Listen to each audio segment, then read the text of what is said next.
Hey guys, welcome to my channel. In this video, I'm gonna show you how you can find username on Facebook. It's super easy and we will make sure you get it right. Just make sure to watch the complete video carefully to avoid forgetting anything and making mistakes. Let's open up the Facebook app, tap on the menu icon, tap on your profile, and here you can see three dots. Tap here. Now scroll down and here you can see the link of your Facebook profile. All you have to do is simply just tap on copy the link and paste it wherever you want to use.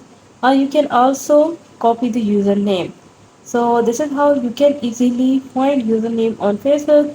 It's so easy and hope you guys like my video.